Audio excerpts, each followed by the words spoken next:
عليكم.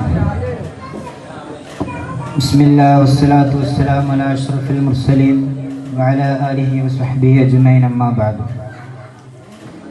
സ്നേഹാദരവുകൾ നിറഞ്ഞ ഉസ്താദുമാരെ, എൻ്റെ ശബ്ദം ശ്രവിക്കുന്ന വിദ്യാർത്ഥിനികളെ, നാട്ടുകാരെ,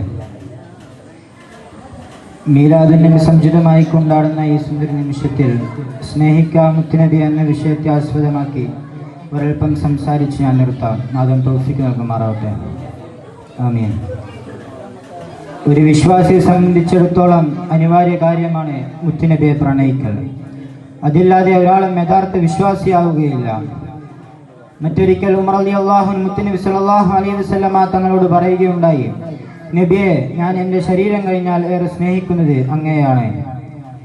അപ്പോൾ തങ്ങൾ പറഞ്ഞു, ഉമറെ, നിങ്ങളുടെ ഈമാൻ പൂർണ്ണമായില്ല. ഉടൻ എല്ലാത്തിനേക്കാളും ഞാൻ അങ്ങയെ സ്നേഹിക്കുന്നു എന്ന് ഉമർ തങ്ങൾ തിരുത്തിയപ്പോഴാണ് പുന്നാര നബി പറഞ്ഞത്, ഇപ്പോൾ നിങ്ങളെ ഈമാൻ പൂർണ്ണമായെന്ന്. നോക്കൂ മുഅ്മിനീങ്ങളെ, നമ്മുടെ ജീവിതത്തിൽ അവിടുത്തെ പ്രണയിക്കേണ്ട ആവശ്യകത അവിടുന്ന് തന്നെ നമ്മെ പഠിപ്പിച്ചു തരുന്നു. ആ സുന്ദരവചനത്തെ അന്വർത്ഥമാക്കും വിധമാണ് സ്വഹാബത്ത് ജീവിച്ചത്. അവർ എല്ലാത്തിനുമുപരി മുത്തുനബി സല്ലല്ലാഹു അലൈഹി വസല്ലമ തങ്ങളെ സ്നേഹിച്ചു. എന്തിനേറെ, മുത്തുനബിക്കെതിരെ തിരിഞ്ഞു എന്ന ഒറ്റ കാരണത്താൽ സ്വന്തം മാതാപിതാക്കളെ വരെ വധിക്കാൻ തയ്യാറായി അവർ. മാത്രമല്ല, മരണം മുന്നിൽ കണ്ട നിമിഷം മുത്തുനബിയെ അവഹേളിച്ചാൽ രക്ഷയുണ്ടെന്ന ശത്രുക്കളുടെ വാക്കിനെ പുച്ഛിച്ചു തള്ളി സ്നേഹം മുട്ടിയുറപ്പിച്ചു അവർ. പോരാ, അവിടുത്തെ കാലിൽ ചെറു മുള്ളു കറക്കുന്നത് പോലും ഞങ്ങൾ സഹിക്കില്ല എന്ന് ചങ്കൂറ്റത്തോടെ മൊഴിഞ്ഞു. മുത്തുനബി സല്ലല്ലാഹു അലൈഹി വസല്ലമ തങ്ങൾ എന്നറിഞ്ഞപ്പോൾ ഇനി അവിടുത്തെ കാണാത്ത കണ്ണെന്തിനാ എന്ന് പറഞ്ഞ് രണ്ട് കണ്ണും കുത്തിപ്പൊട്ടിച്ചു. എന്നിങ്ങനെ നീളുന്ന ഒട്ടനവധി ചരിത്രങ്ങളുണ്ട്. സ്വഹാബികളിൽ പ്രമുഖരായ ഇബ്നു ഉമർ തങ്ങൾ അറിയപ്പെട്ടത് തന്നെ മുത്തബിഉ സുന്ന എന്നാണ്. അതായത് തിരുചര്യയെ അണുവിടാതെ പിൻപറ്റുന്നവരെന്ന്. അദ്ദേഹം അത്രത്തോളം തിരുനബിയെ അനുഗ്രഹിച്ചു.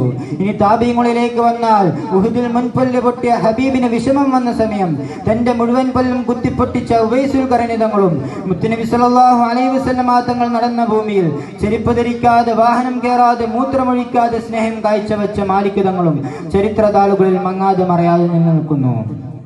ആശിഖീങ്ങളെല്ലാവരും രക്ഷാമാർഗമായി കണ്ടത് ഹബീബിനെ സ്നേഹിക്കലാണ്.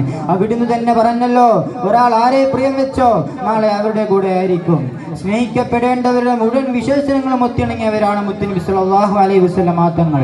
തന്റെ ഉമ്മത്തിനെ ഓർത്ത് വല്ലാതെ വേവലാതിപ്പെട്ട നേതാവിനെ സ്നേഹിക്കാൻ നമുക്ക് കഴിയണം. അല്ലാഹു സുബ്ഹാനഹു വ തആല ഹബീബായ തങ്ങളുടെ പേരിൽ ധാരാളം സ്വലാത്ത് ചൊല്ലാനും സ്വലാത്തിലൂടെ മുത്തുനബിയിലേക്ക് അടുക്കാനും മുത്തുനബിയിലൂടെ സ്വർഗ്ഗത്തിലേക്ക് അടുക്കാനും അല്ലാഹു നമുക്ക് തൗഫീഖ് നൽകുമാറാവട്ടെ എന്ന് മാത്രം ഉണർത്തി ഞാൻ എൻ്റെ വാക്കുകൾക്ക് വിരാമം കുറിക്കുന്നു. വആഖിറു ദഅവാനാ അൽഹംദുലില്ലാഹി റബ്ബിൽ ആലമീൻ. അസ്സലാമു അലൈക്കും.